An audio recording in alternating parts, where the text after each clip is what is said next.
अस्सलामुअलैकुम फ्रेंड्स। आज का हमारा टॉपिक है असाइल ग्लाइसरॉल। असाइल ग्लाइसरॉल एक लिपिड है। जैसा कि आप जानते हैं, लिपिड फॉर्म होता है जब अल्कोहल फैटी एसिड्स के साथ कंबाइन करता है। इसी तरह असाइल ग्लाइसरॉल तब फॉर्म होता है जब ग्लाइसरॉल रिएक्ट करता है फैटी एसिड्स के साथ। ग्लाइसरॉल एक अल्कोहल है। इसकी मोस्ट कॉमन या वाइडली स्प्रेड एग्जाम्पल है try acyl glycerol. Try acyl glycerol में 3 फैटी एसिड रिएक्ट करते हैं ग्लाइसरॉल, तब ट्राई असाइल ग्लाइसरॉल फॉर्म होता है। इसे हम ट्राई ग्लाइसराइड्स या न्यूट्रल लिपिड भी कहते हैं। Acyl glycerol are defined as ester of fatty acid and alcohol, कि इसमें फैटी एसिड अल्कोहल के साथ रिएक्ट करता है। अब ईस्टर क्या है? Easter is a compound that is produced by the reaction of alcohol with N acid, कि अल्कोहल रिएक्ट करता है एसिड के साथ, तो जो रिजल्टेंट कंपाउंड प्रोड्यूस होता है वो ईस्टर होता है। और इस रिएक्शन में वाटर का मॉलिक्यूल भी एलिमिनेट होता है या रिमूव होता है। तो हम इसकी एग्जांपल ले लेते हैं कि एक अल्कोहल है C2H5OH, ये इथाइल अल्कोहल है, रिएक्ट करता है एसिड के साथ। हम यहाँ एसिटिक एसिड ले लेते हैं CH3COOH, तो क्या होगा? ईस्टर फॉर्म होगा। असल में क्या होता है कि जब हम अल्कोहल को एसिड के साथ एसिटिक एसिड के साथ रिएक्ट करते हैं तो अल्कोहल से हाइड्रोक्सिल ग्रुप रिमूव हो जाता है और एसिटिक एसिड से प्रोटॉन रिमूव हो जाता है। ये कंबाइन करके वाटर फॉर्म कर देते हैं, जो कि वो रिएक्शन में एलिमिनेट हो जाता है और रिजल्टेंट कंपाउंड ये फॉर्म होगा वो है ईस्टर CH3। बाकी हमारे पास CH3OCO और C2H5 रह जाएंगे प्लस H2O। अब हम ट्राई असाइल ग्लाइसरॉल की फॉर्मेशन देखते हैं कि इसमें 3 फैटी एसिड्स में एक कार्बोक्सिलिक ग्रुप प्रेजेंट होता है। इस कार्बोक्सिलिक ग्रुप, ये एक कार्बोक्सिलिक ग्रुप है, इसे हम ऐसे भी शो करते हैं। इसी तरह दूसरा फैटी एसिड जिसे हम डैश से रिप्रेजेंट कर देते हैं और तीसरा फैटी एसिड डबल डैश से हम रिप्रेजेंट कर देते हैं। रिएक्ट करते हैं ग्लाइसरॉल के साथ। इसमें 3 कार्बन एटम्स प्रेजेंट होते हैं अलॉन्ग विद हाइड्रोक्सिल ग्रुप। और अब इसके 4 बॉन्ड्स हम बैलेंस कर देते हैं कि हर कार्बन 4 बॉन्ड्स बनाता है।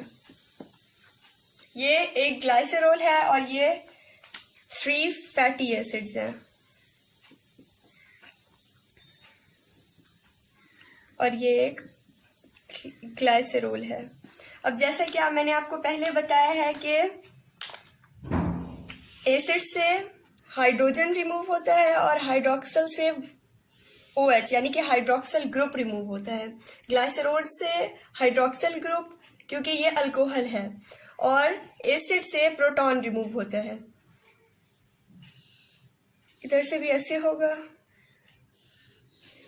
ये रिमूव हो जाएंगे, ये वाटर बना के 3 वाटर के मॉलिक्यूल्स रिमूव हो जाएंगे, बाकी ऑक्सीजन फिर कार्बन के साथ बॉन्ड बना लेगा। तो जो रिजल्टेंट कंपाउंड हमें प्रोड्यूस होगा मिलेगा वो है ट्राई असाइल ग्लाइसरॉल। ये in the presence of enzyme होता है, एंजाइम्स की प्रेजेंस में ये रिएक्शन होता है। अब जो रिजल्टेंट कंपाउंड है वो ये फॉर्म होगा कि इधर ऑक्सीजन रह गया था, अब ये ऑक्सीजन इस कार्बन के साथ बॉन्ड बना लेगा और बाकी वही स्ट्रक्चर है। ये दूसरा फैटी एसिड ऑक्सीजन कार्बन के साथ, ये कार्बन कार्बन यहाँ लिंक था तो इसलिए यहाँ भी ऐसे लिंक्ड रहेंगे। इसी तरह यहाँ एक और कार्बन था, इसका ये वाला इसके पास ऑक्सीजन नहीं था, हाइड्रोक्सिल ग्रुप इसका रिमूव हो गया था, ये ऑक्सीजन इस कार्बन के साथ कंबाइन हो जाएगा, बाकी थर्ड फैटी एसिड। अब ये जो रिजल्टेंट कंपाउंड है इसे हम कहते हैं ट्राई असाइल ग्लाइसरॉल। और इस रिएक्शन में क्या होता है कि 3 वाटर मॉलिक्यूल्स भी एलिमिनेट होते हैं। तो हम इसे ऐसे लिख देंगे। अब यहाँ ये जो कार्बन ऑक्सीजन बॉन्ड है इसे हम ईस्टर बॉन्ड कहते हैं, क्योंकि ये एक ईस्टर है। इसमें फैटी एसिड और ग्लाइसरॉल कंबाइंड हो रहे हैं। इस बॉन्ड को, कार्बन ऑक्सीजन बॉन्ड को हम ईस्टर बॉन्ड कहते हैं। Fatty acid is an important component of try acyl glycerol. अभी हमने पढ़ा है कि ट्राई असाइल ग्लाइसरॉल फॉर्म होता है जब 3 फैटी एसिड्स कंबाइन करते हैं 1 ग्लाइसरॉल के साथ। तो इससे प्रूव होता है कि फैटी एसिड इंपॉर्टेंट कंपोनेंट है ट्राई असाइल ग्लाइसरॉल का। Fatty acid contains even number of carbon atoms. Even number होते हैं 2, 4, 6 अप टू सो ऑन। लेकिन फैटी एसिड में 2 to 30 कार्बन एटम्स होते हैं, स्ट्रेट चेन में प्रेजेंट होते हैं, जिनमें कार्बन एटम अटैच होते हैं हाइड्रोजन एटम के साथ। Fatty acid contain carboxylic group. ये एक फैटी एसिड है, इसमें ये जो ग्रुप प्रेजेंट है इसे हम कार्बोक्सिलिक ग्रुप कहते हैं। इसे ऐसे भी लिखा जाता है। There are 2 types of fatty acid, saturated fatty acid and unsaturated fatty acid. Saturated fatty acid contains no double bond, यानी कि इसमें carbon carbon single bond present होता है, जबकि यहाँ अप टू 6 डबल बॉन्ड हो सकते हैं।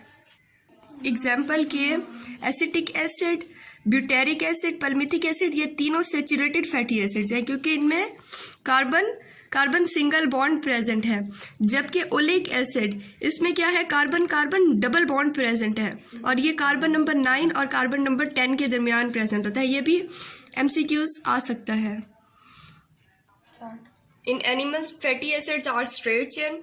एनिमल्स में जो फैटी एसिड्स होते हैं वो in the form of straight chain present होते हैं, जबकि इन प्लांट्स वो ब्रांच भी हो सकते हैं और वो रिंग स्ट्रक्चर में हो सकते हैं। Solubility of fatty acid in organic solvent and melting point increases with the increase in carbon atom. Fatty acids में कार्बन एटम इंक्रीज होते जाएंगे तो उनकी सॉलिबिलिटी और मेल्टिंग पॉइंट भी इंक्रीज होता जाएगा। इसकी हम एग्जांपल लेते हैं कि palmitic acid C16 carbon atoms इसमें 16 होते हैं, और ब्यूटेरिक एसिड में कार्बन एटम 4 होते हैं। अब पल्मिथिक एसिड में कार्बन नंबर ज़्यादा है देन ब्यूटेरिक एसिड, तो it is more soluble. Palmitic acid ज़्यादा सॉलेबल होगा इन ऑर्गेनिक सॉल्वेंट। अब मेल्टिंग पॉइंट की बात करते हैं कि पल्मिथिक एसिड में कार्बन नंबर ज़्यादा प्रेजेंट होते हैं, तो इसमें इसकी मेल्टिंग पॉइंट होती है 63.1 डिग्री सेंटीग्रेड, जबकि ब्यूटेरिक एसिड की होती है -8 degree centigrade. So palmitic acid का मेल्टिंग पॉइंट ग्रेटर है due to the presence of greater number of carbon atom. Fats and oils are the example of fatty acid. इनका difference अक्सर पूछ लिया जाता है कि fats contain saturated fatty acid while oil contains unsaturated fatty acid. Fat is solid at room temperature while oil is liquid at room temperature. इनका third difference आप ये लिख सकते हैं कि animal fats are solid while plant fats are liquid. So if you like this lecture, don't forget to like, comment and share it, and please subscribe to my channel. Goodbye.